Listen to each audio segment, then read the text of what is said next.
ਬਿਨਤ ਕਰੋ ਅਰਦਾਸ,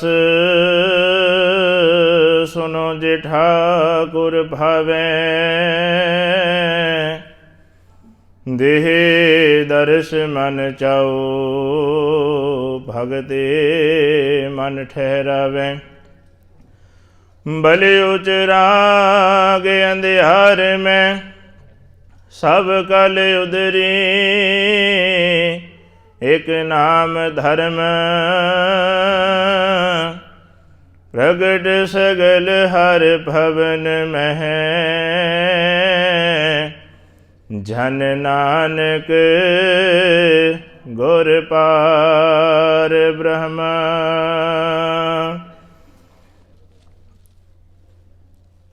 ਜਾਰਤ ਕਰ ਮੁਲਤਾਨ ਦੇ, ਫਿਰ ਕਰਤਾਰਪੁਰੇ ਨੂੰ ਆਇਆ।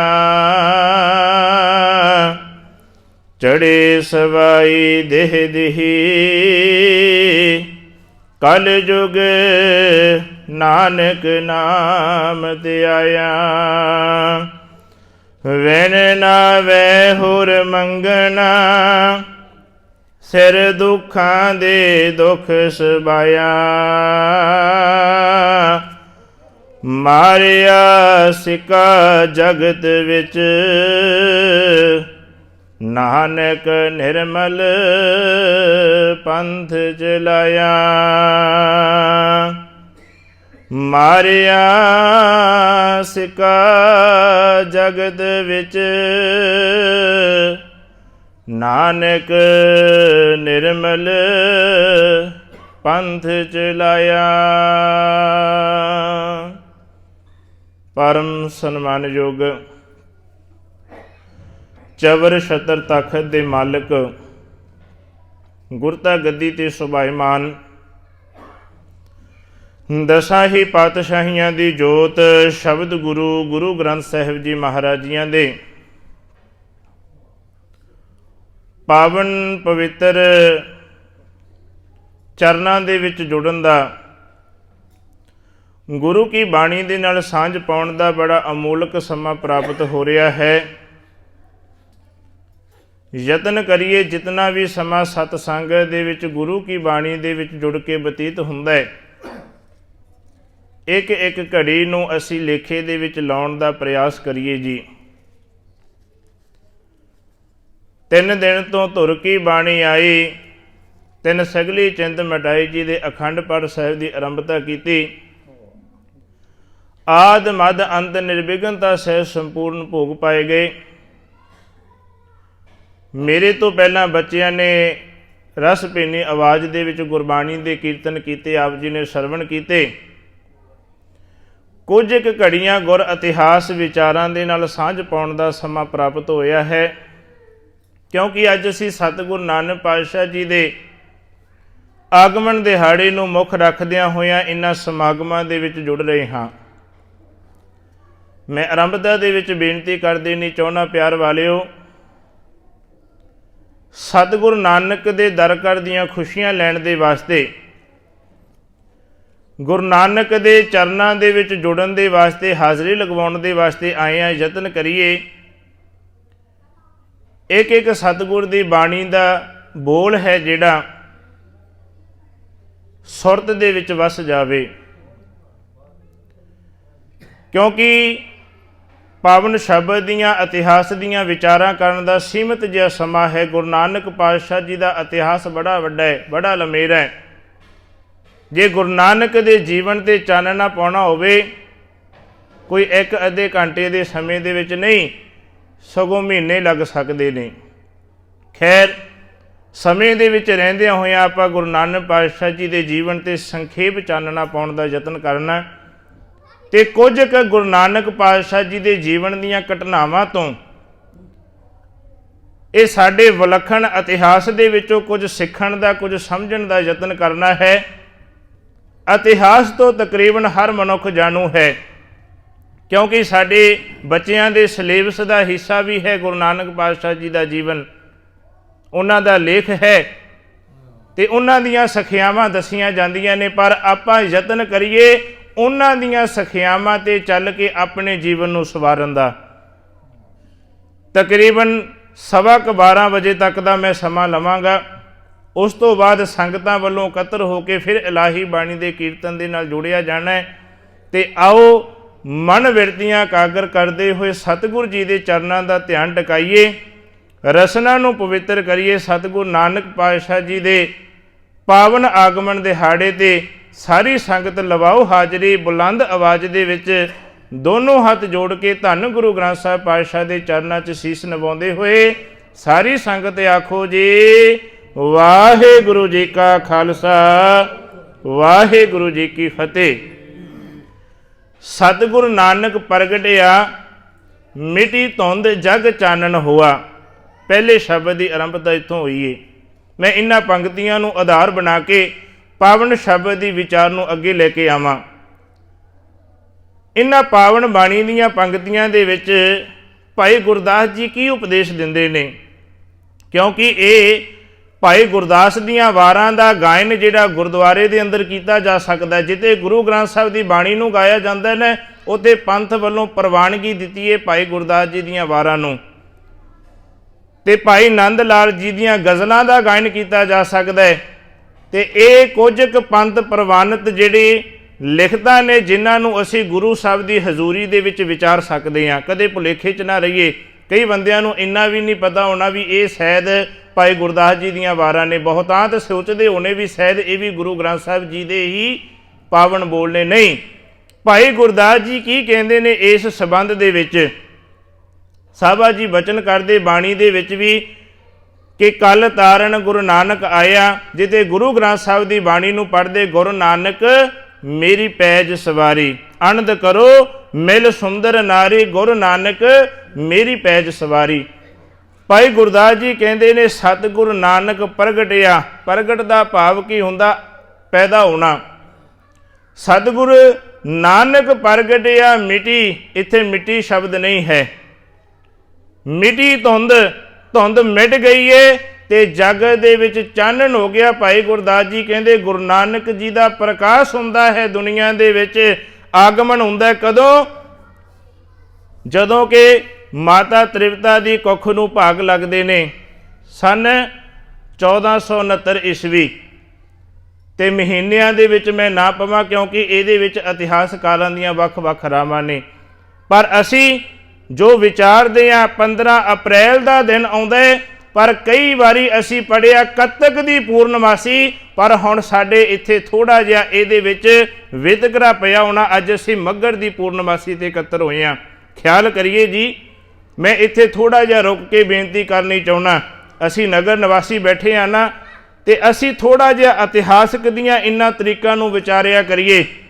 मैनूं याद आ अज तो 4 वरे पहलां ये नवंबर दे विच जिहड़ा दिहाड़ा मनाया जाता है। तो हुण नवंबर दे एंड दे विच ते प्यार वालिओ एक गल चेते रखियो, जदों साडे अंदर इतिहास दे विच इन्हां तरीकां दा ऐसा रलगढ़ होना है। तो एक पासे बाबे साहिबजादियां दा शहीदी दिहाड़ा होना है, तो दूजे पासे गुरु नानक दा प्रकाश दिहाड़ा मनाउणा होवेगा। थोड़ा जिहा जे असी सुचेत ना हो सके। खैर कित्थे कत्तक दी पुण्या, सारे इस गल नाल सहमत होवोगे जिन्ने क बैठे हैं। जिन्नियां ने सुनिया कत्ते दी पुण्या नूं गुरु नानक जी का आगमन होया। पर इतिहास ये कहंदे, पर किताबां दे विच छपिया होया अज भी लिखतां मिलणगीਆਂ 15 अप्रैल 1469 ईस्वी। तो किनूं सच करके मन्नांगे साडा कैलेंडरमय सिस्टम बिगड़िया होया है। मैनूं याद है पिछले साल लुधियाने मॉडल टाउन एक्सटेंशन की स्टेज के उत्ते भी इस गल की मैं विचार साझी की। अज भी यूट्यूब के उत्ते अपलोड है, जे आपने विचार सुननी होवे। पूरा ये खुलासा होया है, क्योंकि असी जिधर देखते हैं जिथों इतिहासिक तरीकों की शुरुआत हुंदी है तो असी उन्होंने मनाउंदे फिरदे। पर प्यार वालिओ किन्ना क समा बतीत हुंदा है। तकरीबन 1 महीने का दसंबर दे विच शहीदी दिहाड़े आउंदे ते हुण पूरा नवंबर का महीना खत्म हो चुकिया। 4 सालां दे बाद ये तरीका मिक्स हो जाणगीਆਂ। गुरु नानक दा सिख उत्थे जाके खड़ेगा। तो जदों असी इतिहासक दिहाड़िਆਂ दे विच आगमन दिहाड़ा मनावांगे जां असी साहिबजादियां दा शहीदी दिहाड़ा मनावांगे, उदों साडीआं अखां खुलणगीਆਂ भी असी किधर नूं जा रहे। अज तां कौम सुत्ती पई है ना, अज तां असी इस गल्लां नूं इग्नोर करदे भी ये साडी विचार नहीं जी, ਇਹ ਸਾਡੇ ਮੁੱਦੇ ਥੋੜਾ ਅਸੀਂ ਘਰਾਂ 'ਚ ਰਹਿਣ ਵਾਲੇ ਇਹ ਤਾਂ ਉੱਪਰ ਬੈਠੇ ਸਾਡੇ ਜਥੇਦਾਰ ਸੋਚਣਗੇ, ਪਰ ਨਹੀਂ, ਜਿੰਨਾ ਚਿਰ ਸੁਣਨ ਵਾਲਾ ਸਰੋਤਾ ਸੁਚੇਤ ਨਹੀਂ ਹੁੰਦਾ ਉਨਾ ਚਿਰ ਬੁਲਾਰਾ ਆਪਣੀ ਮਰਜ਼ੀ ਦੀਆਂ ਗੱਲਾਂ ਕਰ ਸਕਦਾ ਹੈ। ਜਦੋਂ ਸੰਗਤ ਅਲਰਟ ਹੋ ਜਾਵੇਗੀ ਤੇ ਬੁਲਾਰੇ ਨੂੰ ਵੀ ਇੱਕ ਇੱਕ ਬੋਲ ਚੁਣ ਕੇ ਸੰਗਤ ਦੀ ਝੋਲੀ 'ਚ ਪਾਉਣੇ ਪੈਣੇ ਨੇ।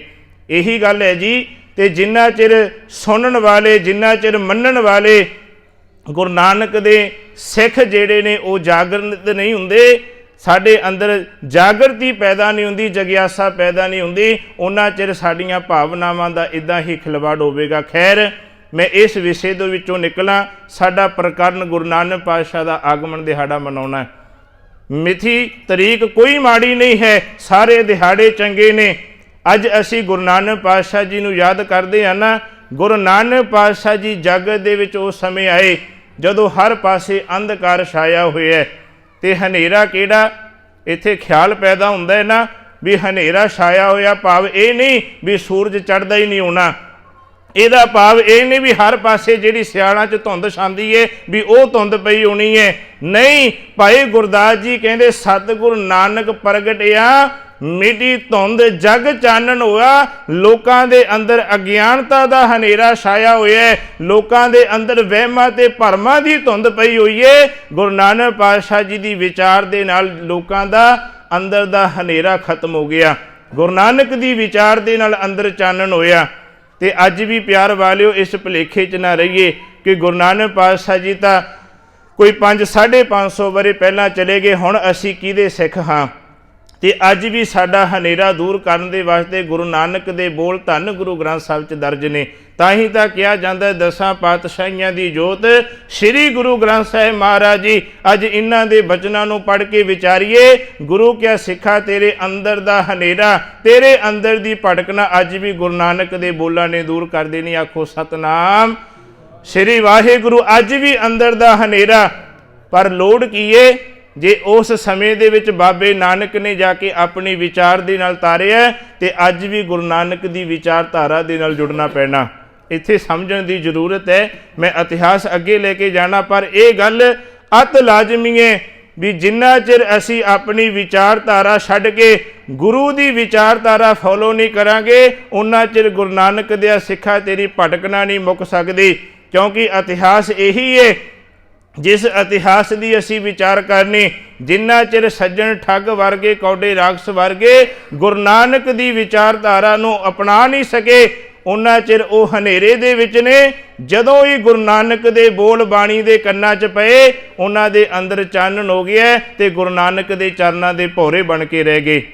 ਇਸੇ ਕਰਕੇ ਆਓ ਅਸੀਂ ਆਮਦ ਦੀ ਗੱਲ ਕਰੀਏ। ਗੁਰੂ ਨਾਨਕ ਪਾਤਸ਼ਾਹ ਜੀ ਜਦੋਂ ਸੰਸਾਰ 'ਚ ਆਉਂਦੇ ਨੇ, ਹਰ ਪਾਸੇ ਅਤਿਆਚਾਰ ਹੁੰਦਾ ਹੈ, ਗਰੀਬਾਂ ਮਜ਼ਲੂਮਾਂ ਨੂੰ ਲਤਾੜਿਆ ਜਾਂਦਾ ਹੈ। ਸੱਚ ਦੀ ਆਵਾਜ਼ ਉਠਾਉਣ ਵਾਲਾ ਕੋਈ ਨਹੀਂ, ਲੋਕ ਡਰਾਂ ਦੇ ਵਿੱਚ ਦੱਬੇ ਹੋਏ ਨੇ, ਬੋਲਣ ਵਾਲਾ ਕੋਈ ਨਹੀਂ ਨਾ। ਪਰ ਗੁਰੂ ਨਾਨਕ ਨੇ ਬੋਲ ਸੰਗਤ ਦੇ ਅੱਗੇ ਰੱਖੇ। ਸਤਿਗੁਰੂ ਨਾਨਕ ਪਾਤਸ਼ਾਹ ਨੇ ਬਾਣੀ 'ਚ ਕਿਹਾ ਰਾਜੇ ਸ਼ੀ ਮੁਕੱਦਮ ਕੁੱਤੇ। ਉਹਨਾਂ ਨੂੰ ਸਾਬਾ ਕਿਹਾ ਵੀ ਹਾਕਮ ਜਿਹੜੇ ਅੱਜ ਦੇ ਬਣੇ ਹੋਏ ਨੇ ਤੇ ਉਹ ਤਾਂ ਕਹਿੰਦੇ ਕੁੱਤਿਆਂ ਦਾ ਕੰਮ ਕਰਦੇ, ਭਾਵ ਚੱਟਦੇ ਪਏ ਨੇ। ਕੁੱਤਾ ਰਾਜ ਬਹਾਲੀਏ ਮੁੜ ਚੱਕੀ ਚੱਟੇ। ਤੇ ਇਹਦੇ ਤੋਂ ਭਾਵ ਸਮਝਣ ਦੀ ਜ਼ਰੂਰਤ, ਜੇ ਗੁਰੂ ਨਾਨਕ ਨੇ ਇੱਥੇ ਸੱਚ ਦਾ ਹੋਕਾ ਦਿੱਤਾ ਤੇ ਅੱਜ ਵੀ ਗੁਰੂ ਨਾਨਕ ਦਾ ਸੱਚ ਸਾਡੀ ਝੋਲੀ 'ਚ ਪੈਂਦਾ ਧੰਨ ਗੁਰੂ ਗ੍ਰੰਥ ਸਾਹਿਬ ਦੇ ਬਚਨਾਂ ਦੇ ਮੁਤਾਬਕ। ਤੇ ਸਤਿਗੁਰੂ ਨਾਨਕ ਪਾਤਸ਼ਾਹ ਜੀ ਦਾ ਬਾਲਪਨ, ਮੈਂ ਥੋੜ੍ਹੀ ਇੱਥੋਂ ਵਿਚਾਰ ਅੱਗੇ ਲੈ ਕੇ ਜਾਵਾਂ। ਬਚਪਨ ਦਾ ਸਮਾਂ ਬਤੀਤ ਹੁੰਦਾ ਹੈ ਤੇ ਬਚਪਨ ਦੇ ਉਸ ਸਮੇਂ ਨੂੰ, ਕਿਉਂਕਿ ਹਿੰਦੂ ਘਰਾਣੇ 'ਚ ਪੈਦਾ ਹੋਏ ਗੁਰੂ ਨਾਨਕ ਪਾਤਸ਼ਾਹ ਜੀ, ਹੁਣ ਉਹਨਾਂ ਦੀਆਂ ਰਸਮਾਂ ਰਿਵਾਜ਼ਾਂ ਦੇ ਮੁਤਾਬਕ ਜਦੋਂ ਕਿ 9 ਸਾਲ ਦੀ ਉਮਰ ਹੋਈ, ਕਹਿੰਦੇ ਬੱਚੇ ਨੂੰ ਜਨੇਊ ਪਾਇਆ ਜਾਂਦਾ ਹੈ। ਜਨੇਊ ਦੀ ਰਸਮ ਸ਼ਾਇਦ ਅੱਜ ਵੀ ਇਸ ਧਰਮ ਦੇ ਵਿੱਚ ਅਪਰੰਪਰਾ ਹੋਵੇ।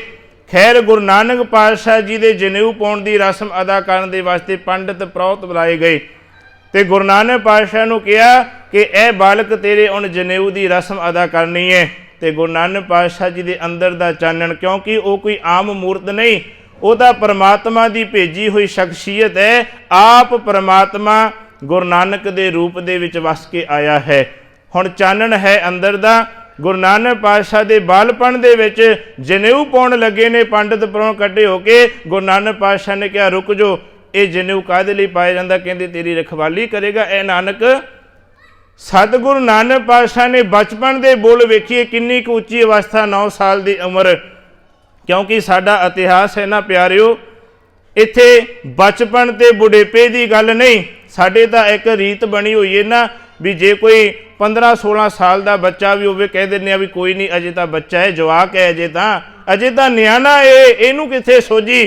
पर नहीं, इत्थे इतिहास साडा वो है, असी उस इतिहास के मालक हाँ जिस इतिहास दे विच 7 ते 9 साल के बच्चों नूं बाबे का दर्जा मिलिया। बाबा फतेह सिंह ते बाबा जोरावर सिंह जिन्हां ने अपनियां शहादतां दित्तियां। ते हुण बाबे नानक की गल करिए, 9 साल की उम्र दे विच पंडित दे अगे सवाल जवाब शुरू कर दिते है। पंडित जी, ये कच्चा धागा की करेगा?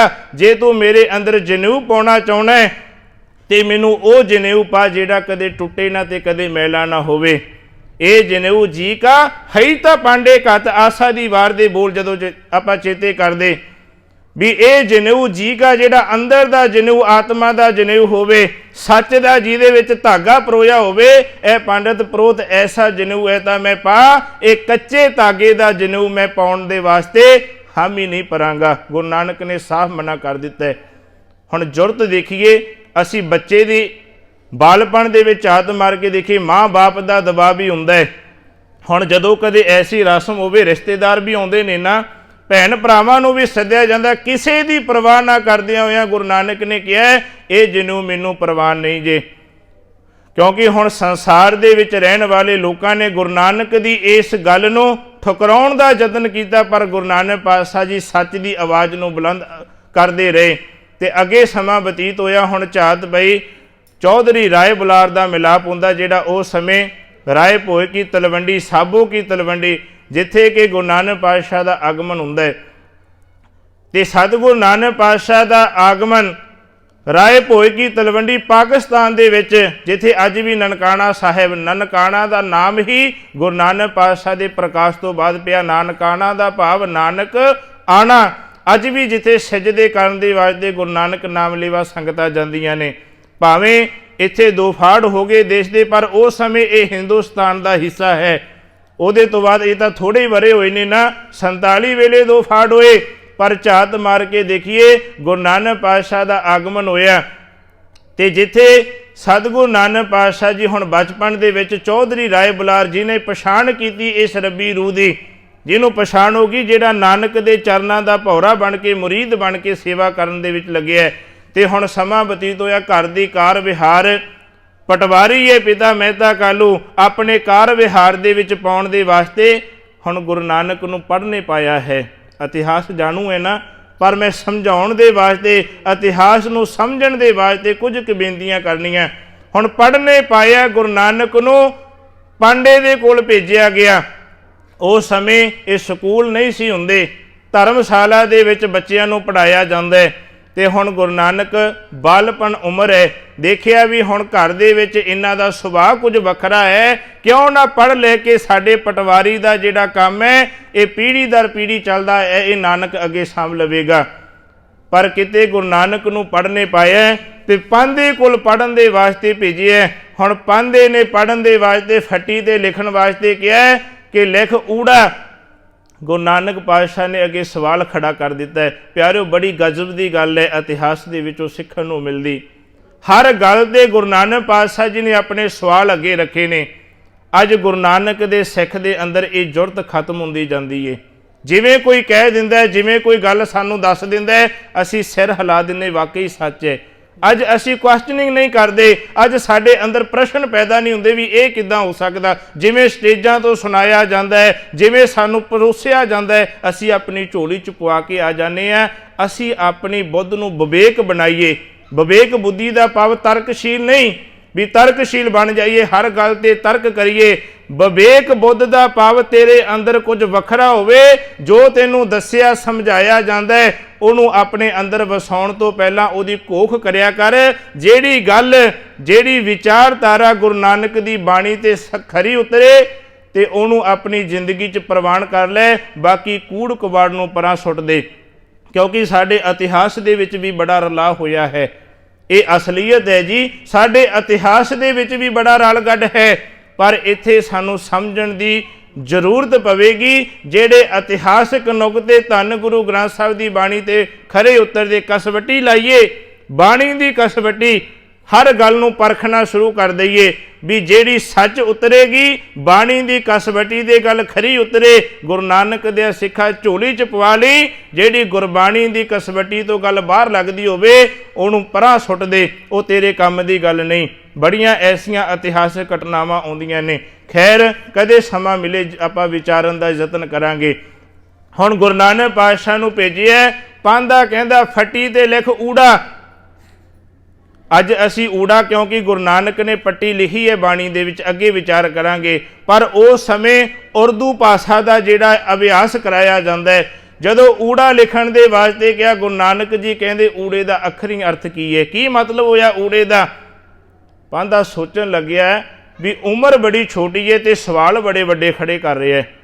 ਉਮਰ ਬੜੀ ਛੋਟੀ ਹੈ ਤੇ ਸਵਾਲ ਬੜੇ ਵੱਡੇ ਨੇ।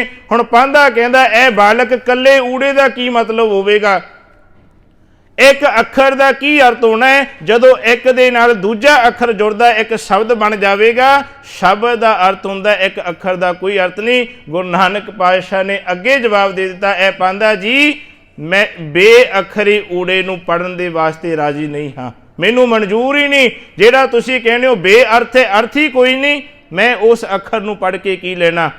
ਤੇ ਪਾਂਧੇ ਨੇ ਬਾਂਹ ਫੜੀ ਬਾਲਕ ਨਾਨਕ ਦੀ ਤੇ ਪਰਤ ਕੇ ਮਹਿਤਾ ਕਾਲੂ ਦੇ ਅੱਗੇ ਪੇਸ਼ ਕਰ ਦਿੱਤਾ, ਇਹ ਪਟਵਾਰੀ ਜੀ ਤੁਸੀਂ ਇਸ ਬਾਲਕ ਨੂੰ ਪੜ੍ਹਨ ਦੇ ਵਾਸਤੇ ਭੇਜਿਆ, ਕਿਤੇ ਖਿਆਲ ਕਰਕੇ ਵੇਖਿਓ ਇਹ ਬੱਚਾ ਪੜ੍ਹਨ ਦੇ ਵਾਸਤੇ ਦੁਨੀਆ ਤੇ ਨਹੀਂ ਆਇਆ, ਇਹ ਤਾਂ ਲੋਕਾਂ ਨੂੰ ਪੜ੍ਹਾਉਣ ਦੇ ਵਾਸਤੇ ਆਇਆ। ਆਖੋ ਸਤਨਾਮ। ਇਹ ਪੜ੍ਹਾਉਣ ਦੇ ਵਾਸਤੇ ਆਇਆ ਦੁਨੀਆ ਨੂੰ।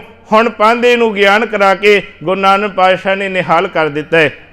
ਉੱਥੇ ਬਾਣੀ ਦਾ ਸਤਿਗੁਰੂ ਨਾਨਕ ਪਾਤਸ਼ਾਹ ਨੇ ਉਚਾਰਨ ਕੀਤਾ ਹੈ, ਇੱਕ ਇੱਕ ਅੱਖਰ ਦੀ ਸੇਧ ਦਿੱਤੀ ਹੈ। ਪਾਂਧਾ ਜੀ ਕੋਈ ਵੀ ਅੱਖਰ ਬੇਅਰਥਾ ਨਹੀਂ ਜੇ, ਇੱਕ ਇੱਕ ਅੱਖਰ ਸਾਨੂੰ ਪਰਮਾਤਮਾ ਦਾ ਇਸ਼ਾਰਾ ਕਰਦਾ ਹੈ। ਅੱਜ ਵੀ ਗੁਰੂ ਨਾਨਕ ਦੇ ਬੋਲ ਆਸਾ ਦੇ ਰਾਗ ਦੇ ਵਿੱਚ ਉਚਾਰਨ ਕੀਤੇ ਹੋਏ ਨੇ। ਆਸਾ ਮਹਿਲਾ ਪਹਿਲਾ ਪੱਟੀ ਲਿਖੀ, ਗੁਰੂ ਨਾਨਕ ਪਾਤਸ਼ਾਹ ਨੇ ਪੱਟੀ ਲਿਖੀ ਜਿੱਥੇ ਉਚਾਰਨ ਕੀਤਾ ਸੱਸੈ ਸ੍ਰਿਸ਼ਟ ਸੋਈ ਜਿਨ ਸਾਜੀ।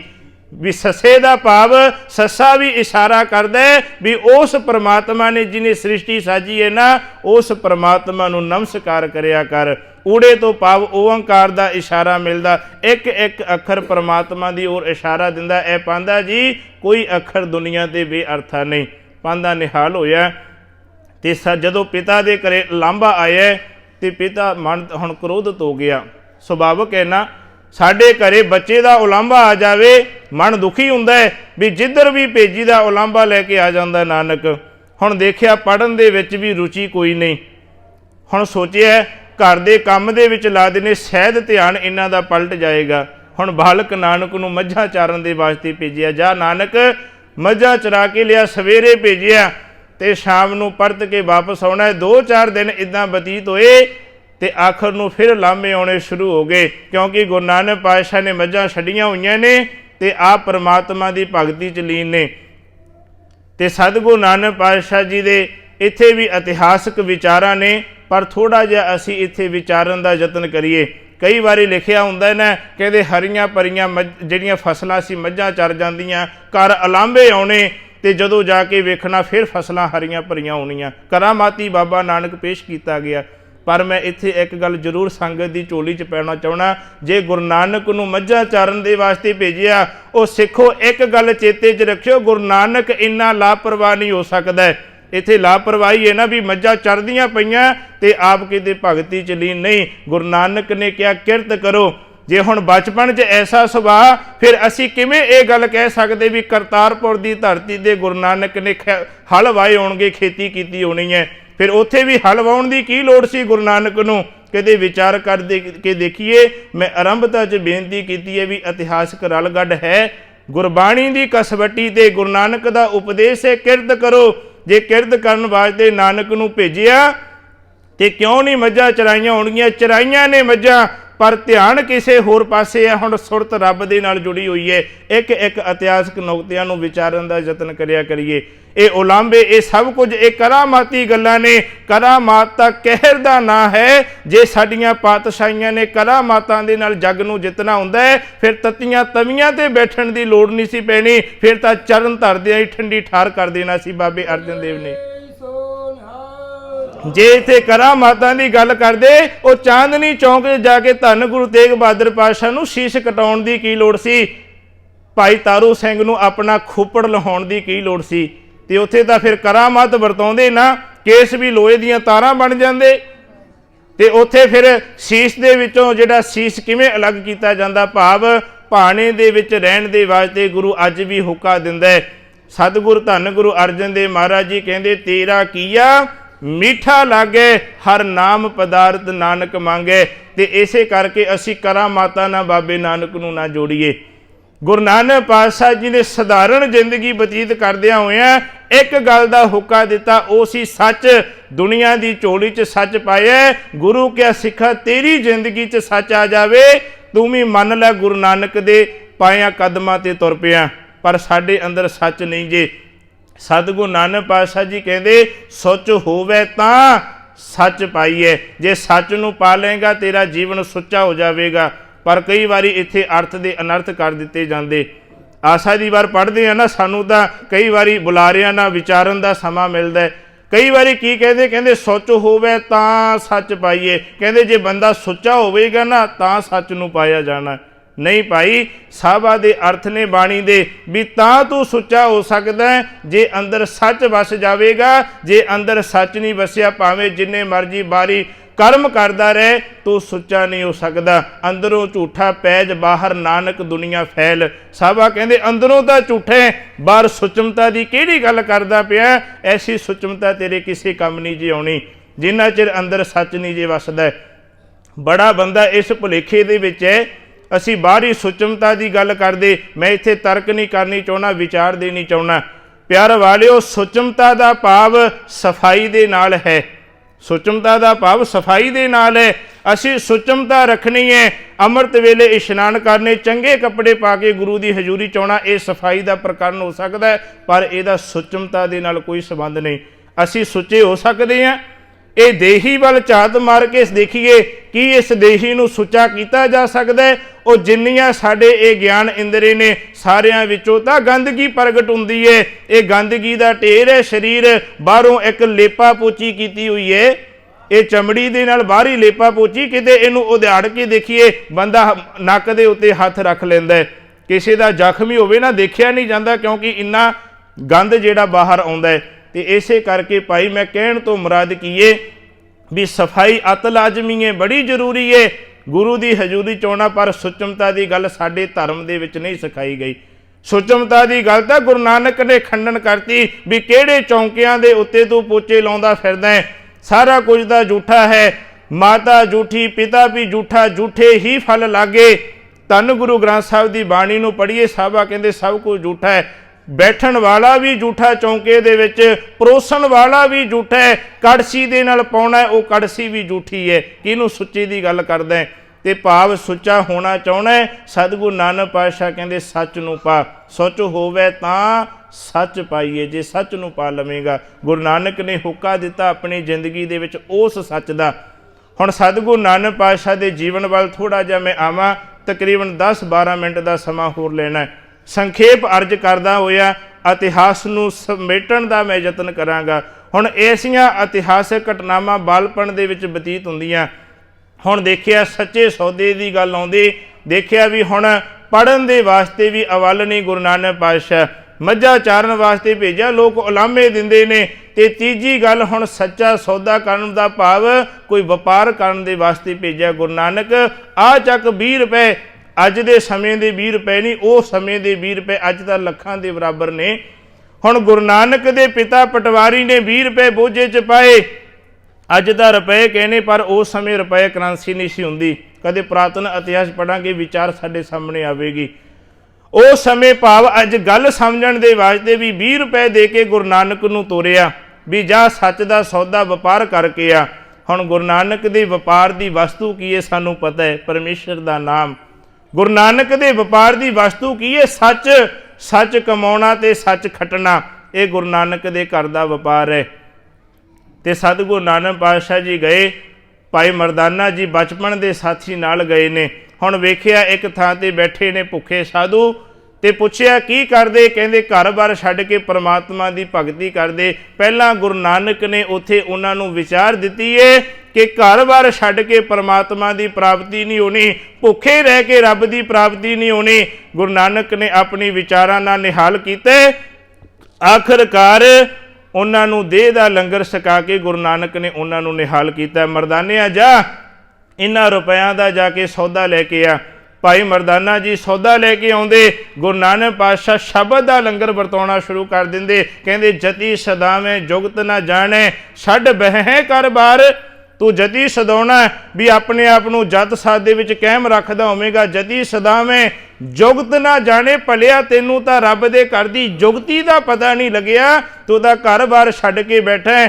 ਇਸੇ ਤਰ੍ਹਾਂ ਰੱਬ ਦੀ ਪ੍ਰਾਪਤੀ ਨਹੀਂ ਹੋਣੀ, ਕਿਉਂਕਿ ਕੋਈ ਧੂਣੇ ਤਪਦਾ ਪਿਆ, ਕੋਈ ਪੁੱਠਾ ਲੜ ਕੇ ਭਗਤੀ ਕਰਦਾ ਪਿਆ। ਗੁਰੂ ਨਾਨਕ ਨੇ ਕਿਹਾ ਭਾਈ ਜੇ ਰੱਬ ਨੂੰ ਪਾਉਣਾ, ਸੰਸਾਰ ਦੇ ਵਿੱਚ ਰਹਿ ਕੇ ਵੀ ਪਰਮਾਤਮਾ ਦਾ ਨਾਮ ਜਪਿਆ ਜਾ ਸਕਦਾ ਹੈ, ਕਿਰਤ ਕਰਕੇ ਵੀ ਨਾਮ ਜਪਿਆ ਜਾ ਸਕਦਾ ਹੈ। ਹੁਣ ਕਿਰਤ ਕਰੋ, ਨਾਮ ਜਪੋ ਤੇ ਵੰਡ ਛਕੋ ਦਾ ਹੁਕਾ ਦੇ ਕੇ ਗੁਰੂ ਨਾਨਕ ਨੇ ਭੁੱਖੇ ਸਾਧੂਆਂ ਨੂੰ ਪ੍ਰਸ਼ਾਦਾ ਛਕਾ ਕੇ ਨਿਹਾਲ ਕੀਤਾ। ਤੇ ਆਖਰਕਾਰ ਪਰਤ ਕੇ ਘਰ ਆਏ। ਪਿਤਾ ਕ੍ਰੋਧਿਤ ਹੋ ਗਿਆ, ਮੁਖ ਤੇ ਚਪੇੜ ਮਾਰ ਦਿੱਤੀ। ਇਤਿਹਾਸ ਕਹਿੰਦਾ ਬੇਬੇ ਨਾਨਕੀ ਦੌੜ ਕੇ ਆਉਂਦੀ ਏ, ਪਿਤਾ ਜੀ ਕੋਈ ਨਹੀਂ, ਕਿਉਂਕਿ ਘਰ ਦੇ ਵਿੱਚ ਹਮਦਰਦੀ ਬੜੇ ਹੁੰਦੇ ਨੇ ਨਾ। ਕਿਤੇ ਬੱਚੇ ਨੂੰ ਘੂਰਨ ਲੱਗੀਏ, ਕਈ ਵਾਰੀ ਬੱਚੇ ਦੀ ਮਾਂ ਅੱਗੇ ਖਲੋ ਜਾਂਦੀ ਏ, ਕਈ ਵਾਰੀ ਭੈਣ ਭਰਾ ਅੱਗੇ ਆ ਜਾਂਦੇ, ਕੁਝ ਨਾ ਕੋ ਨਿਆਣਾ ਹੈ ਬੱਚੇ, ਮੈਂ ਇਹਨੂੰ ਆਪਣੇ ਨਾਲ ਲੈ ਜਾਵਾਂਗੀ। ਭੈਣ ਨਾਨਕੀ ਨੇ ਅਰਜ਼ ਕੀਤੀ ਮਹਿਤਾ ਕਾਲੂ ਦੇ ਅੱਗੇ, ਤੁਸੀਂ ਛੱਡੋ ਇਹਦੀ ਕੋਈ ਚਿੰਤਾ ਨਾ ਕਰੋ, ਇਹ ਨਾਨਕ ਨੂੰ ਮੈਂ ਆਪਣੇ ਨਾਲ ਸੁਲਤਾਨਪੁਰ ਦੀ ਧਰਤੀ ਤੇ ਲੈ ਜਾਨੀ ਆ। ਹੁਣ ਇਹ ਫੈਸਲਾ ਹੋਇਆ ਧੰਨ ਗੁਰੂ ਨਾਨਕ ਪਾਤਸ਼ਾਹ ਜੀ ਨੂੰ ਹੁਣ ਸੁਲਤਾਨਪੁਰ ਦੀ ਧਰਤੀ ਦੇ ਉੱਤੇ ਮੋਦੀ ਖਾਨੇ ਦੇ ਵਿੱਚ ਨੌਕਰੀ ਮਿਲੀ ਏ। ਦੌਲਤ ਖਾਂ ਦੇ ਕੋਲ ਭੈਣ ਨਾਨਕੀ ਆਪਣੇ ਕੋਲ ਲੈ ਗਈ ਨਾ, ਕਿਉਂਕਿ ਭੈਣ ਨਾਨਕੀ ਦਾ ਵਿਆਹ ਉੱਥੇ ਹੋਇਆ। ਆਪਣੇ ਘਰ ਦੇ ਵਿੱਚ ਰੱਖਿਆ ਭੈਣ ਨਾਨਕੀ ਨੂੰ, ਭੈਣ ਨਾਨਕੀ ਨੇ ਬਾਬਾ ਨਾਨਕ ਨੂੰ। ਹੁਣ ਉੱਥੇ ਵੀ ਮੋਦੀ ਖਾਨੇ 'ਚ ਨੌਕਰੀ ਮਿਲੀ। ਅਸੀਂ ਦੇਖਿਆ ਇਤਿਹਾਸਕ, ਅਸੀਂ ਇੱਥੇ ਤੱਥਾਂ ਨੂੰ ਅੱਗੇ ਰੱਖਦੇ ਹਾਂ ਵੀ ਉੱਥੇ ਮੋਦੀ ਖਾਨੇ 'ਚ ਰਹਿ ਕੇ ਗੁਰੂ ਨਾਨਕ ਨੇ 13 ਤੋਲਿਆ।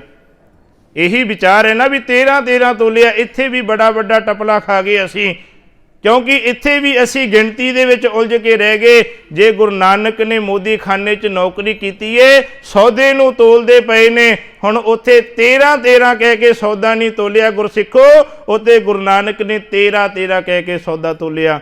ਬੜਾ ਫਰਕ ਹੈ 13 ਤੇ 13 ਦੇ ਵਿੱਚ। 13 ਦਾ ਭਾਵ ਹੈ ਪਰਮਾਤਮਾ ਸਭ ਕੁਝ ਤੇਰਾ ਹੀ ਹੈ, ਕਿਉਂਕਿ ਬਾਬਾ ਨਾਨਕ ਉਸ ਸ਼ਖਸੀਅਤ ਦੇ ਮਾਲਕ ਨੇ ਜਿਨ੍ਹਾਂ ਨੇ ਬਾਬੇ ਕਬੀਰ ਵਰਗਿਆਂ ਨੂੰ ਪੜ੍ਹਿਆ, ਕਬੀਰ ਮੇਰਾ ਮੁਝ ਮੈਂ ਕਿਛ ਨਹੀਂ, ਜੋ ਕਿਛ ਹੈ ਸੋ ਤੇਰਾ ਤੁਝ ਕੋ ਸੌਂਪ ਤੇ ਕਿਆ ਲਾਗੇ ਮੇਰਾ। ਕੀ ਫਰਕ ਹੈ? ਅੱਜ ਤਾਂ ਅਸੀਂ ਕਹਿੰਦੇ ਹਾਂ ਭਗਤਾਂ ਦੀ ਬਾਣੀ ਕੁਝ ਹੋਰ ਹੈ, ਗੁਰੂ ਨਾਨਕ ਦੀ ਬਾਣੀ ਕੁਝ ਹੋਰ ਹੈ। ਗੁਰੂ ਸਿੱਖੋ ਕਿੱਥੇ ਕੁ ਫਰਕ ਸਮਝਾਂਗੇ? ਕਦੇ ਗੁਰੂ ਨਾਨਕ ਦੇ ਬੋਲਾਂ ਨੂੰ ਭਗਤਾਂ ਦੇ ਬੋਲਾਂ ਦੇ ਬਰਾਬਰ ਰੱਖ ਕੇ ਦੇਖੀਏ, ਰੰਜਕ ਮਾਤਰ ਵੀ ਫਰਕ ਨਹੀਂ ਹੋਣਾ। ਜੇ ਕਿਤੇ ਇਹਨਾਂ ਬੋਲਾਂ 'ਚ ਫਰਕ ਹੁੰਦਾ ਹੈ ਨਾ ਵੀ ਭਗਤਾਂ ਦੀ ਵਿਚਾਰ ਕੋਈ ਹੋਰ ਹੁੰਦੀ, ਧੰਨ ਗੁਰੂ ਅਰਜਨ ਦੇਵ ਮਹਾਰਾਜ ਜੀ ਨੇ ਉਹ ਲਿਖਤਾਂ ਗੁਰੂ ਗ੍ਰੰਥ ਸਾਹਿਬ ਦੇ ਵਿੱਚ ਦਰਜ ਨਹੀਂ ਸੀ ਕਰਨੀਆਂ। ਗੁਰੂ ਅਰਜਨ ਦੇਵ ਮਹਾਰਾਜ ਜੀ ਤੋਂ ਅੱਜ ਵਡੱਪਣ, ਅੱਜ ਵੱਡਾਪਣ ਸਾਡੇ ਅੰਦਰ ਆਉਣਾ ਸ਼ੁਰੂ ਹੋ ਗਿਆ। ਅਸੀਂ ਭਗਤਾਂ ਦੀ ਬਾਣੀ ਨੂੰ ਵੱਖਰਾ ਕਰਨਾ ਸ਼ੁਰੂ ਕਰ ਦਿੱਤਾ ਹੈ। ਸਾਡਾ ਦੁਖਾਂਤ ਹੈ। ਵੱਖਰਾ ਕਰਨ ਤੋਂ ਭਾਵ ਕਹਿੰਦੇ ਭਗਤ ਰਵਿਦਾਸ ਜੀ ਦੀ ਬਾਣੀ ਅੱਡ ਕੱਢ ਦਿੱਤੀ ਗਈ ਹੈ। ਇਹ ਦੁਖਾਂਤ ਹੈ ਸਾਡਾ। ਭਗਤ ਰਵਿਦਾਸ ਜੀ ਦੀ ਬਾਣੀ ਦੀ ਅੱਡ ਕੱਢ ਕੇ ਕੀ ਹੈ? ਇਹ ਅੰਮ੍ਰਿਤ ਬਾਣੀ ਹੈ ਜੀ। ਤੇ ਪਰ ਪਿਆਰ ਵਾਲਿਓ, ਗੁਰੂ ਗ੍ਰੰਥ ਸਾਹਿਬ ਦੀ ਬਾਣੀ ਦਾ ਇੱਕ ਇੱਕ ਸ਼ਬਦ ਹੀ ਅੰਮ੍ਰਿਤ ਹੈ। ਪਰ ਸਾਡੀ ਵਿਚਾਰਧਾਰਾ ਦੇ ਵਿੱਚ ਉਹੀ ਵਟਾਂਦਰਾ ਹੈ, ਉਹੀ ਵੈਰ ਵਿਰੋਧ ਹੈ, ਉਹੀ ਈਰਖਾ ਹੈ, ਜਿਹਦੇ ਕਰਕੇ ਅੱਜ ਅਸੀਂ ਜਿੱਥੇ ਆਪਣੇ ਜਾਤਾਂ ਦੇ ਆਧਾਰ ਤੇ ਗੁਰਦੁਆਰੇ ਵੰਡੇ ਨੇ, ਅੱਜ ਸਾਡਾ ਦੁਖਾਂਤ ਸਭ ਤੋਂ ਵੱਡਾ ਹੈ। ਅੱਜ ਗੁਰੂ ਗ੍ਰੰਥ ਸਾਹਿਬ ਦੀ ਬਾਣੀ ਨੂੰ ਵੰਡਿਆ ਜਾ ਰਿਹਾ ਹੈ। ਇਹ ਸੱਚ ਹੈ ਜੀ। ਅੰਮ੍ਰਿਤ ਬਾਣੀ ਦੇ ਪ੍ਰਕਾਸ਼ ਦੇਖੇ ਨੇ ਮੈਂ ਅੱਖਾਂ ਦੇ। ਕਹਿੰਦੇ ਜੀ ਕੀ ਅੰਮ੍ਰਿਤ ਬਾਣੀ ਭਾਵ ਭਗਤ ਰਵਿਦਾਸ ਜੀ ਦੀ ਬਾਣੀ ਦਾ ਪ੍ਰਵਾਹ ਨਹੀਂ ਪਿਆਰਿਓ। ਜੇ ਭਗਤ ਕਬੀਰ ਨੇ ਕਿਹਾ ਤੇਰਾ ਤੁਝ ਕੋ ਸੌਂਪ ਤੇ ਕਿਆ ਲਾਗੇ ਮੇਰਾ, ਸੁਲਤਾਨਪੁਰ ਦੀ ਧਰਤੀ ਤੇ ਬਾਬਾ ਨਾਨਕ 13 ਤੋਲ ਕੇ ਉਸੇ ਵਿਚਾਰਧਾਰਾ ਨੂੰ ਫੋਲੋ ਕਰ ਰਿਹਾ ਹੈ। ਕਿਵੇਂ ਕਹਿ ਸਕਦੇ ਹਾਂ ਕੁਝ ਫਰਕ ਹੋ ਸਕਦਾ? ਨਹੀਂ, ਉਹ ਤੇ 13 ਤੋਲਿਆ ਗਿਆ। ਜੋ ਆਉਂਦਾ ਪਰਮਾਤਮਾ ਦਾ ਨਾਮ ਜਪਿਆ ਜਾਂਦਾ, ਆਪ ਜਪੈ ਅਵਰਾ ਨਾਮ ਜਪਾਵੇ, ਭਾਵ ਰੱਬ ਦੇ ਵੱਲ ਜੋੜਿਆ ਜਾਂਦਾ। ਸੌਦਾ ਤੋਲਦੇ ਪਏ ਨੇ। ਹੁਣ ਇੱਥੇ ਕਹਿੰਦੇ ਜਦੋਂ ਲੋਕਾਂ ਨੇ ਦੇਖਿਆ ਗੁਰੂ ਨਾਨਕ ਦਾ ਧਿਆਨ ਕਿਸੇ ਹੋਰ ਪਾਸੇ ਹੈ, ਇਹ ਤਾਂ 13 ਕਹਿ ਕੇ ਤੋਲੀ ਜਾਂਦੇ, ਪੈਸਾ ਨਹੀਂ ਕਿਸੇ ਤੋਂ ਮੰਗਦੇ, ਹਿਸਾਬ ਨਹੀਂ ਰੱਖਿਆ। ਇਹ ਦੌਲਤ ਖਾਂ ਕੋਲ ਗੱਲ ਪਹੁੰਚੀ, ਹਿਸਾਬ ਕਿਤਾਬ ਹੋਇਆ ਤੇ ਕਹਿੰਦੇ ਸਾਰਾ ਹਿਸਾਬ ਕਿਤਾਬ ਇੱਕਦਮ ਬਰਾਬਰ। ਇੱਥੇ ਮੈਂ ਵਿਚਾਰ ਫਿਰ ਦੇਣੀ ਚਾਹੁੰਦਾ, ਇਹ ਨਾ ਸਮਝੀਏ ਗੁਰੂ ਨਾਨਕ ਕਿਸੇ ਹਿਸਾਬ ਕਿਤਾਬ ਦੇ ਵਿੱਚ ਕੋਈ ਕੱਚਾ ਹੋਵੇਗਾ। ਨਹੀਂ ਪਿਆਰਿਓ, ਹਰ ਇੱਕ ਹਿਸਾਬ ਦੇ ਨਾਲ ਚੱਲਿਆ। ਇੱਥੇ ਕੋਈ ਕਰਾਮਾਤ ਨਹੀਂ ਵਰਤੀ। ਪਰ ਹੋਇਆ ਕੀ ਸੀ, ਜਿਹੜੇ ਚੁਗਲਖੋਰ ਬੰਦੇ ਹੁੰਦੇ ਨੇ ਉਹ ਚੁਗਲੀ ਤੋਂ ਬਾਜ ਨਹੀਂ ਆਉਂਦੇ। ਕਿਸੇ ਕਵੀ ਨੇ ਕਿਹਾ, ਕਹਿੰਦੇ ਚੁਗਲਖੋਰ ਨਾ ਚੁਗਲੀਓਂ ਬਾਜ ਆਉਂਦੇ, ਗੱਲ ਕਹਿੰਦਿਆਂ ਕਹਿ ਜਾਂਦੇ, ਕੱਚੇ ਕੋਠਿਆਂ ਨੂੰ ਜੇਕਰ ਲਿਪੀਏ ਨਾ ਆਖਰ ਢਹਿੰਦਿਆਂ ਢਹਿ ਜਾਂਦੇ। ਐਸੀ ਗੱਲ ਵਰਤੀ। ਜਦੋਂ ਦੇਖਿਆ ਗੁਰੂ ਨਾਨਕ ਦੀ ਸੁਰਤ ਤਾਂ ਨਿਰੰਕਾਰ ਦੇ ਚਰਨਾਂ 'ਚ, ਪਰ ਹੁਣ ਲੋਕਾਂ ਨਾਲ ਤਾਲਮੇਲ ਨਹੀਂ ਨਾ। ਹੁਣ ਕਿਹੜਾ ਕੋਈ ਹੱਟ ਦੇ ਬੈਠਾ ਹੋਵੇ ਤੇ ਲੋਕਾਂ ਨਾਲ ਲੋਕਚਾਰੀ ਦਾ ਗੱਲਾਂ ਨਾ ਕਰੇ ਤੇ ਮਨ 'ਚ ਖਿਆਲ ਆਉਂਦਾ ਕੈਸਾ ਦੁਕਾਨਦਾਰ ਹੈ, ਸਾਡਾ ਤਾਂ ਖਿਆਲ ਹੀ ਨਹੀਂ ਕਰਦਾ। ਅੱਜ ਦੇਖਦੇ ਆ ਨਾ, ਬਾਜ਼ਾਰ 'ਚ ਜਾਈਦਾ, ਕੋਈ ਬਾਬੂ ਬੈਠਾ ਹੋਵੇ ਗੱਦੀ ਤੇ ਦੁਕਾਨ ਤੇ ਦੂਰੋਂ ਪਛਾਣ ਕੇ ਕਹਿੰਦਾ ਆਓ ਸਰਦਾਰ ਜੀ ਕੀ ਚਾਹੀਦਾ, ਪਾ ਬੁਲਾਇਆ ਜਾਂਦਾ ਨਾ, ਪੇਸ਼ਕਸ਼ ਚੰਗੀ ਕੀਤੀ ਜਾਂਦੀ ਤੇ ਬੰਦਾ ਆਪਣੇ ਆਪ ਖਿੱਚਿਆ ਜਾਂਦਾ। ਪਰ ਗੁਰੂ ਨਾਨਕ ਕੋਲ ਐਸੀਆਂ ਚਾਪਲੂਸੀਆਂ ਨਹੀਂ ਸੀ। ਗੁਰੂ ਨਾਨਕ ਜੀ ਰੱਬ ਦੇ ਅੰਦਰ ਜੁੜ ਕੇ ਸੌਦਾ ਤੋਲਦੇ ਨੇ, ਰੱਬ ਦੇ ਨਾਲ ਜੋੜਦੇ। ਲੋਕਾਂ ਨੂੰ ਪ੍ਰਵਾਨ ਨਹੀਂ ਹੋਈਆਂ ਇਹ ਗੱਲਾਂ, ਜਿਹਦੇ ਕਰਕੇ ਲੋਕਾਂ ਨੇ ਉਲਾਂਭੇ ਦਿੱਤੇ ਦੌਲਤ ਖਾਂ ਨੂੰ ਵੀ ਭਾਵ ਇਹਨੂੰ ਹਟਾ ਦਿੱਤਾ ਜਾਵੇ। ਪਰ ਉਹੀ ਹੋਇਆ ਜਦੋਂ ਹਿਸਾਬ ਕਿਤਾਬ ਹੋਇਆ ਇੱਕਦਮ ਬਰਾਬਰ। ਤੇ ਆਖਰਕਾਰ ਗੁਰੂ ਨਾਨਕ ਨੇ ਕਿਹਾ ਭਾਈ ਐਸੇ ਕਾਰਜਾਂ ਨੂੰ ਮੈਂ ਨਹੀਂ ਕਰਨਾ, ਜਵਾਬ ਦੇ ਦਿੱਤਾ। ਹੁਣ ਵੇਈ ਨਦੀ 'ਚ ਇਸ਼ਨਾਨ ਦੀ ਗੱਲ ਆਉਂਦੀ, ਉੱਥੇ ਪਰਮਾਤਮਾ ਵੱਲੋਂ ਹੁਕਾ ਆਇਆ, ਆਵਾਜ਼ ਆਈ, ਭਾਵ ਅੰਦਰ ਇੱਕ ਜਾਗਰਤੀ ਆਈ ਵੀ ਇਹ ਨਾਨਕ ਜਿਹੜੇ ਕੰਮ ਵਾਸਤੇ ਆਏ ਉਸ ਕੰਮ ਵਾਸਤੇ ਲੱਗ ਜਾ।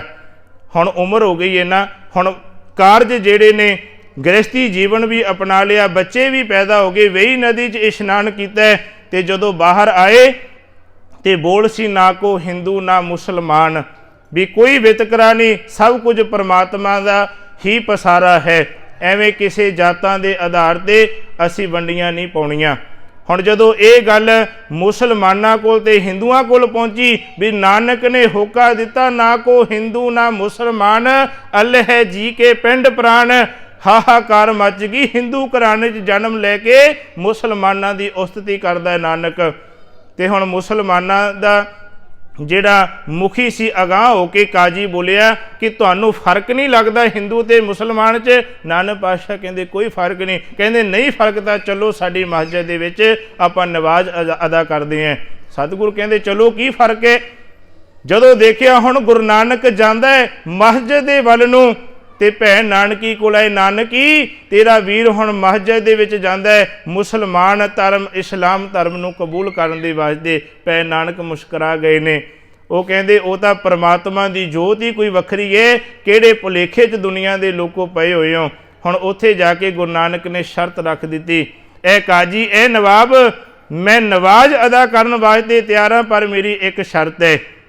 ਨਵਾਬ ਦੇ ਕਾਜੀ ਸਾਹਮਣੇ ਬੋਲਣਾ ਖਾਲਾ ਜੀ ਦਾ ਵਾੜਾ ਨਹੀਂ ਹੁੰਦਾ। ਅੱਜ ਕਿਸੇ ਅਹੁਦੇਦਾਰ ਦੇ ਮੂਹਰੇ ਬੋਲਣਾ ਹੋਵੇ, ਅਸੀਂ ਹੱਕ ਤੇ ਸੱਚ ਦੀ ਗੱਲ ਕਰਨੀ ਹੋਵੇ, ਸਾਡੇ ਮੁਖ ਦੇ ਵਿੱਚ ਚੇਪੀ ਲੱਗ ਜਾਂਦੀ, ਅਸੀਂ ਬੋਲ ਨਹੀਂ ਸਕਦੇ। ਪਰ ਗੁਰੂ ਨਾਨਕ ਨੇ ਕਿਹਾ ਮੇਰੀ ਵੀ ਇੱਕ ਸ਼ਰਤ, ਤੁਹਾਡੀ ਹਰ ਸ਼ਰਤ ਮੰਨਣ ਵਾਸਤੇ ਤਿਆਰ ਹਾਂ, ਪਰ ਮੇਰੀ ਇੱਕ ਸ਼ਰਤ ਨੂੰ ਜ਼ਰੂਰ ਮੰਨੋ। ਕਹਿੰਦੇ ਕੀ? ਕਹਿੰਦੇ ਮੈਂ ਨਵਾਜ਼ ਅਦਾ ਕਰਾਂਗਾ, ਪਰ ਜੇ ਤੁਸੀਂ ਵੀ ਨਵਾਜ਼ ਅਦਾ ਕਰੋਗੇ। ਉਹ ਆਖਣ ਲੱਗੇ ਵੀ ਅਸੀਂ ਤਾਂ ਇੱਕ ਵਾਰ ਕੀ ਦਿਨ ਦੇ ਵਿੱਚ 5 ਵਾਰ ਨਵਾਜ਼ ਅਦਾ ਕਰਦੇ ਆ। ਇਹ ਨਾਨਕ ਇਹ ਕੀ ਗੱਲ ਹੋਈ? ਕਹਿੰਦੇ ਦੇਖ ਤੇਰੇ ਸਾਹਮਣੇ ਨਵਾਜ਼ ਅਦਾ ਕਰਦੇ ਆ। ਹੁਣ ਨਵਾਜ਼ ਅਦਾ ਕਰਨ ਲੱਗੇ, ਮਸਜਿਦ ਦੇ ਵਿੱਚ ਗੁਰੂ ਨਾਨਕ ਪਾਤਸ਼ਾਹ ਜੀ ਖੜੇ ਨੇ। ਹੁਣ ਕਾਜੀ ਨੇ ਨਵਾਜ਼ ਅਦਾ ਕੀਤੀ, ਉਸ ਤੋਂ ਬਾਅਦ ਨਵਾਬ ਵੀ ਸਿਜਦਾ ਕਰਦਾ ਪਿਆ। ਆਖਰਕਾਰ ਦੇਖੇ ਕ੍ਰੋਧਿਤ ਹੋ ਗਏ, ਨਾਨਕ ਸਾਡੇ ਨਾਲ ਕੀ ਮਸਟੜੀਆਂ ਕਰਦਾ ਪਿਆ, ਕੀ ਸਾਡੇ ਨਾਲ ਤੂੰ ਮਖੌਲ ਪਿਆ ਕਰਦਾ ਹੈ? ਤੂੰ ਕਿਹਾ ਸੀ ਨਵਾਜ਼ ਅਦਾ ਸਾਡੇ ਨਾਲ ਕਰਨੀ, ਅਸੀਂ ਤਾਂ ਨਵਾਜ਼ ਅਦਾ ਕਰ ਦਿੱਤੀ, ਤੂੰ ਤਾਂ ਸੀਸ ਝੁਕਾਇਆ ਹੀ ਨਹੀਂ, ਸਿਜਦਾ ਹੀ ਨਹੀਂ ਕੀਤੇ। ਗੁਰੂ ਨਾਨਕ ਪਾਤਸ਼ਾਹ ਕਹਿੰਦੇ ਨਹੀਂ ਇਹ ਨਵਾਬ ਜੀ ਤੁਸੀਂ ਨਵਾਜ਼ ਅਦਾ ਹੀ ਨਹੀਂ ਕੀਤੀ। ਕਹਿੰਦੇ ਤੇਰੇ ਸਾਹਮਣੇ ਲੋਕਾਂ ਦਾ ਇਕੱਠ ਹੈ, ਜਿਹਨੂੰ ਮਰਜ਼ੀ ਪੁੱਛਿਆ ਜਾਵੇ ਮੈਂ ਨਵਾਜ਼ ਅਦਾ ਕੀਤੀ ਹੈ।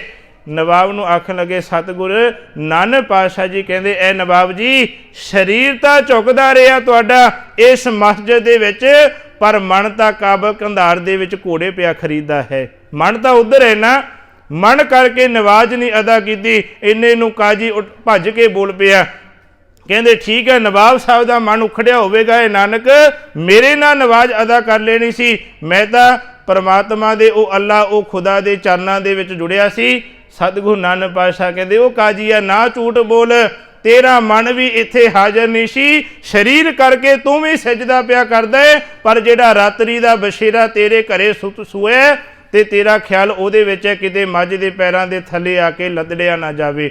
ਤੇਰਾ ਮਨ ਦੀ ਪਸ਼ੂਆਂ ਦੇ ਵਿੱਚ ਭੜਕਦਾ ਪਿਆ। ਨਵਾਬ ਤੇਰਾ ਮਨ ਕਾਬਲ ਦੇ ਕੰਧਾਰ 'ਚ ਘੋੜੇ ਪਿਆ ਖਰੀਦਾ, ਇੱਥੇ ਤਾਂ ਹਾਜ਼ਰੀ ਕੋਈ ਨਹੀਂ ਸੀ ਜਿਹਦੇ ਨਾਲ ਮੈਂ ਨਵਾਜ਼ ਅਦਾ ਕਰ ਸਕਦਾ। ਹੁਣ ਦੋਨਾਂ ਦੀਆਂ ਨੀਵੀਆਂ ਪੈ ਗਈਆਂ, ਹੁਣ ਸ਼ਰਮਸਾਰ ਹੋ ਗਏ, ਕਿਉਂਕਿ ਇਹ ਬਾਲਕ ਅੰਦਰ ਦੀਆਂ ਜਾਣਨ ਵਾਲਾ। ਗੁਰਸਿੱਖੋ ਇੱਥੇ ਮੈਂ ਅਰਜ਼ ਜ਼ਰੂਰ ਕਰਨੀ ਚਾਹੁੰਦਾ, ਜੇ ਗੁਰੂ ਨਾਨਕ ਨੇ ਮਸਜਿਦ ਦੇ ਵਿੱਚ ਉਹ ਹੁਕਾ ਦਿੱਤਾ ਹੈ, ਅੱਜ ਸਾਨੂੰ ਵੀ ਉਪਦੇਸ਼ ਮਿਲਦਾ ਹੈ ਵੀ ਗੁਰਬਾਣੀ ਨੂੰ ਪੜ੍ਹਨਾ ਤੇ ਸੁਣਨਾ ਇਹ ਸਰੀਰ ਦਾ ਵਿਸ਼ਾ ਨਹੀਂ। ਮੈਂ ਬੜੀ ਵਾਰੀ ਅਰਜ਼ ਕਰਦਾ ਹੁੰਦਾ, ਇਹ ਸਾਡੇ ਸਰੀਰ ਦਾ ਵਿਸ਼ਾ ਨਹੀਂ, ਇਹ ਮਨ ਦਾ ਵਿਸ਼ਾ ਹੈ। ਮਨ ਕਰਕੇ ਪਰਮਾਤਮਾ ਦੇ ਨਾਮ ਦੇ ਨਾਲ ਜੁੜ, ਮਨ ਕਰਕੇ ਗੁਰੂ ਦੀ ਬਾਣੀ ਦੇ ਨਾਲ ਜੁੜ। ਸਰੀਰ ਭਾਵੇਂ ਕਾਰ ਵਿਹਾਰ ਵੀ ਕਰਦਾ, ਕੋਈ ਫਰਕ ਨਹੀਂ ਜੇ ਪੈਂਦਾ।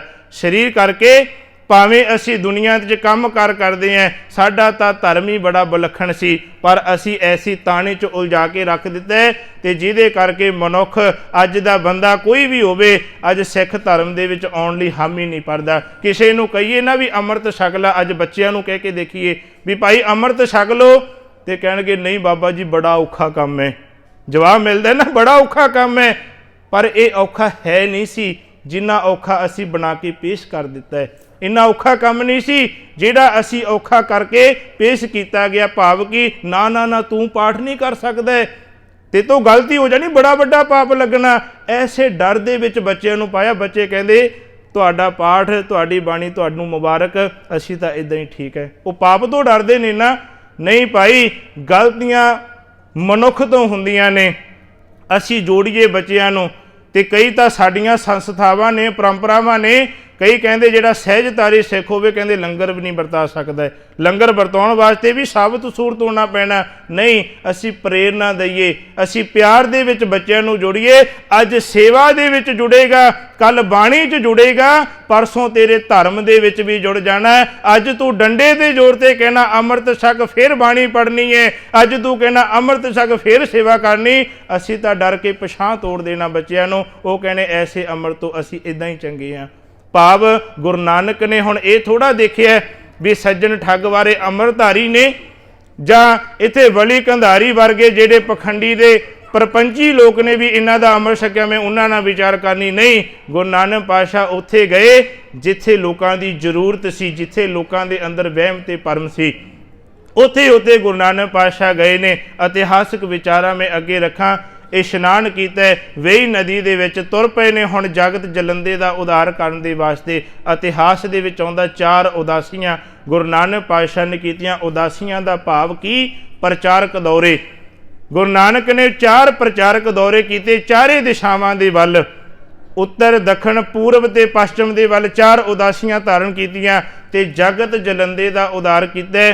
ਕਿਤੇ ਜਾ ਕੇ ਗੁਰੂ ਨਾਨਕ ਪਾਤਸ਼ਾਹ ਜੀ ਨੇ ਵਹਿਮਾਂ ਨੂੰ, ਪਖੰਡਾਂ ਨੂੰ ਦੂਰ ਕੀਤਾ। ਲੋਕ ਸੂਰਜ ਦੇਵਤੇ ਨੂੰ ਪਾਣੀ ਦਿੰਦੇ ਸੀ, ਉਹ ਵੀ ਇਤਿਹਾਸ ਹੈ ਨਾ।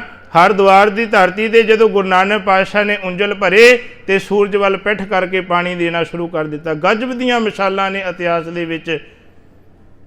ਤੇ ਉੱਥੇ ਸਤਿਗੁਰੂ ਨਾਨਕ ਪਾਤਸ਼ਾਹ ਨੇ ਕਿਹਾ ਭਾਈ ਇਹ ਮੈਂ ਪਾਣੀ ਕਿੱਥੇ ਦੇ ਰਿਹਾ? ਸਵਾਲ ਹੋਏ ਨਾ, ਲੋਕਾਂ ਦਾ ਇਕੱਠ ਹੋ ਗਿਆ। ਇਹ ਮੂਰਖ, ਲੋਕਾਂ ਦੇ ਬਚਨ ਨੇ, ਇਹ ਮੂਰਖ ਕਿੱਧਰ ਪਾਣੀ ਦਿੰਦਾ? ਆ ਸਾਰੇ ਪੰਡਤ ਪ੍ਰੋ ਦੇਖਦੇ ਨਹੀਂ ਸੂਰਜ ਨੂੰ ਪਾਣੀ ਦਿੰਦੇ। ਗੁਰੂ ਨਾਨਕ ਪਾਤਸ਼ਾਹ ਕਹਿੰਦੇ ਮੈਂ ਕਰਤਾਰਪੁਰ ਆਪਣੀ ਖੇਤੀ ਨੂੰ ਪਾਣੀ ਦੇ ਰਿਹਾ।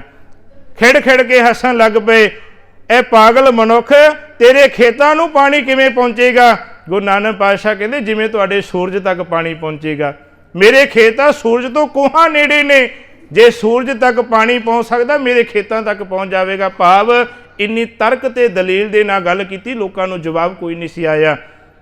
ਸਤਿਗੁਰੂ ਨਾਨਕ ਪਾਤਸ਼ਾਹ ਨੇ ਐਸੀਆਂ ਵਿਚਾਰਧਾਰਾਂ ਦੇ ਨਾਲ ਜਗਤ ਜਲੰਦੇ ਦਾ ਉਧਾਰ ਕੀਤਾ। ਕਿਤੇ ਮੰਦਰਾਂ ਦੇ ਵਿੱਚ ਜਾ ਕੇ ਸਤਿਗੁਰੂ ਨਾਨਕ ਪਾਤਸ਼ਾਹ ਨੇ ਕਿਹਾ ਕਿਹੜੀ ਆਰਤੀ ਪਏ ਕਰਦੇ ਹੋ? बस ये अखीरली बेनती मैं पहलां बेनती की इतिहासक तत्थां तो जाणू हाँ, पर अज विचारन की जरूरत है। मंदिरां 'च आरती की जाती, गुरु नानक पातशाह कहते किहदी आरती हो रही, कहते भगवान की आरती हो रही है, राम की आरती हो रही, कहते रमे हुए राम की आरती तो हमेशा होंदी, कहते किद्दां होंदी, कहते झात मार के देखो आकाश दे वल, कहते मैनू तो आकाश ही थाल पिया जापदा है, गगन में थाल रब चंद दीपक बने, तारका मंडल जनक मोती, कहते तुसी आ थाल कमाने हो, मेरे परमात्मा अगे दा हर समय आरती है, आरती हो रही है, ये थाल आकाश बनया होया है, ते सूरज ते चंद्रमा दोए दीवे बने हुए ने, ते आकाश दे विच जगमगाउंदे तारे एक मोतियां दा काम पे करदे ने। पढ़े आ ना आरती दे शब्द, पर साडा दुआला उत्थे निकल जाता है। मैं बेनती करनी चाहना, जिथे इसे शब्द नूं पढ़दे होए, इसे शब्द का कीर्तन करते हुए, आरती करते हुए अज असी गुरु ग्रंथ साहब के अगे थाल कमाने शुरू कर दिते। इत्थे सिखां दा दुआला निकल गया, इत्थे साडी मत ते पर्दा पै गया। वो सिखो गुरु नानक ने जाके तां जगन्नाथपुरी जाके मंदिरां दे विचों आरती नूं वरजिया सी भी आरती करके थाल कमा के नहीं होनी। वो परमात्मा की आरती तो हमेशा होंदी है। कदे शब्द की विचार करके देखिए, गगन में थाल रव चंद दीपक बने, तारका मंडल जनक मोती, धूप मल आन लो पवन चवरो करे। हुण जिन्नी बनस्पति धुपदी है ना, ये समझो महका छड्डदी, ये अगरबत्तियां धूपां दा काम हुंदा। धूप मल आन लो पवन चवरो करे, हवा चौर पई करदी है। ते ऐसी आरती परमात्मा दी, धूप मल आ लो पवन चवरो करे, सगल बनराए फुलंत ज्योति। ऐसी आरती असी कित्थे कर सकते? असी उसे उलझन दे विच, उसे ताणी दे विच फसदे जा रहे हैं, जिस ताणी दे विचों, जिस जंजालां दे विचों, वहमां चों गुरु नानक पातशाह ने सानू सदियां पहलां कढिया। अज गुरु नानक दे सिखा, अज तैनूं सुचेत होने की जरूरत है। यतन कर गुरु नानक की विचारधारा नूं लैके अपने जीवन नूं सवार। एक एक गुरु नानक की घटना नूं देखिया कर, परखिया कर भी अज असी किते कुराहे तां नहीं पै रहे, अज किते उसे वहमां भरमां दे लपेट दे विच तां नहीं आ रहे। क्योंकि भाई गुरदास ने क्या मारिया सिक्का जगत विच, नानक निर्मल पंथ चलाया। अज चात मार के देखिए किहड़े निर्मल पंथ की साजना गुरु नानक पातशाह ने की। आरंभता गुरु नानक तो हुई, लिबास कलगीधर पातशाह ने दिता। इत्थे भी भुलेखा है, कहते गुरु नानक की विचारधारा होर ते गुरु गोबिंद दी होर है। कहते उन्हां दी तां तेग दे नाल विचार नहीं पाई। गुरु नानक पातशाह की विचारधारा भी कोई कमज़ोर नहीं सी। बाबर नूं जाबर कहना ये कोई सौखाला जी का वाड़ा नहीं सी। गुरु नानक ने भी समय दीआं हकूमतां दे नाल टक्कर लई है, ते गुरु हरगोबिंद पातशाह गुरु गोबिंद सिंह महाराज जी ने भी समय दीआं हकूमतां नूं वंगारिया। ते अज जे जरूरत है, अज सानू भी गुरु नानक दिओ सिखो, जरूरत है समय दीआं हकूमतां नूं वंगारन दी, ते साडे विच भी कमी नहीं। अज असी पंजाब की धरती वल चात मारीए। समा 2-4 मिनट उपर चला गया। बस आखिरली बेनती है भाई, क्योंकि संगतां बैठियां कीर्तन करना इन्हां ने, चलो 1:30 वज जाएगा, पर विचारां बड़ियां गजब दियां गुरु नानक के जीवन दियां। जरूरत है अज देखिए दिल्ली की धरती के मोर्चे लगे, अज पंजाब की किसानी उठी है, अज उसे बाणी पढ़न वाले सूरबीर योधे उठे ने। अज समय दीआं हकूमतां नूं वंगारन दे वास्ते ये जुरत ये कित्थों पैदा होंदी है? ये गुरु नानक दे घर दे विचों पैदा होंदी।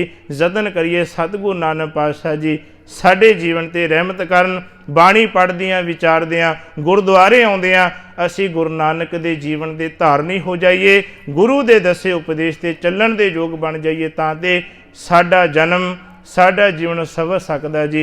इतनियां क बेनतियां प्रवान करो। सतगुरु पातशाह किरपा करन, क्योंकि इतिहास बड़ा लमेरा मैं पहला भी अर्ज की, बस उदासियां धारण कीतियां। प्रचार दे नाल गुरु नानक ने बड़े लोगों का उद्धार किया। आखिरला समा करतारपुर की धरती ते आके बतीत किया। उत्थे ज्योति जोत समाए, पर लोगों का बखेड़ा खत्म नहीं होया। अखीरली ज्योति जोत समय की गल बस ये असी समझ लीए, क्योंकि लोगों का बखेड़ा ना दुविधा पई हुई। तो अज भी शायद असी झात मार के अपने मन नाल विचार करिए, मना अज तू भी दुविधा दे विच है।